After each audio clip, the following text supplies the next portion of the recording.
I've been playing Battle Cats for a while. I mean, come on, who can resist conquering the world with cats? But I've noticed a few weird things while playing, and I've actually put together a theory. Yes, I'm claiming this silly game with like zero consistency has lore. Okay, so in the world of Battle Cats, there are two sides, the cat and dog armies. This is obvious, I know, but you can also see it confirmed in Mina's description. But why? Why are they fighting? When looking at unit descriptions, each cat and enemy are clearly individual beings with unique names and interests.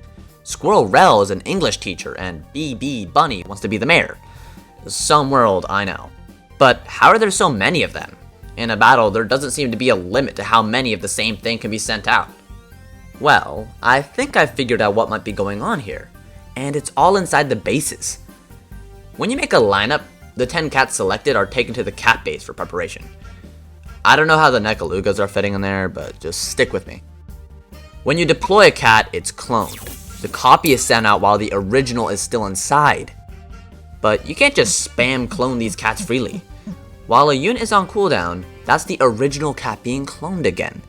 This is why bigger and more complex units have long cooldowns and higher prices. It's because something of such complexity would take a lot of time and money to clone. Research is the cat-based function that relates to production speed. This, of course, can be upgraded in the cat-based menu.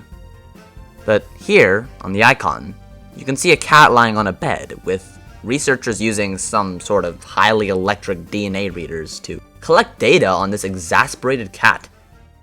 I've never really given this image much thought. It's only now that I'm realizing the cruel process that is required to deploy cats. I think it's clear that these cats are brutally studied and cloned for deployment. I wonder if the crazed cats are subjects who escaped torture of being cloned and researched. They sure look like it, God.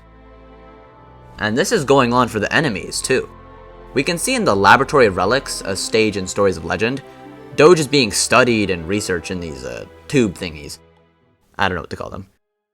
It's shown that these enemies have cares and interests usually having nothing to do with fighting, but they're forced to be sent out to various destinations just to be cloned for a war. The cats and enemies don't want to fight each other. In fact, Cat and Doge are nice to each other. Or at least the Doge is, since he's getting cat birthday gifts, right? So it doesn't make any sense for these two to be the primary figures of opposing wars.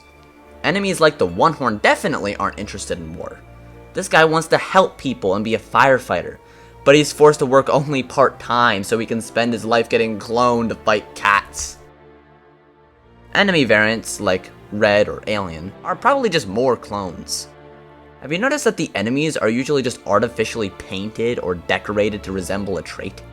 To me, this all indicates that this is an elaborate production where cat clones fight dog clones against their will. But why? If the cats and enemies don't hate each other, why are they subjected to endless war? Well, it's about time I talk about the cat god. Born around the time of Zero Legends, he's viewed as the primary assistant of the cat army, but he is much more than that.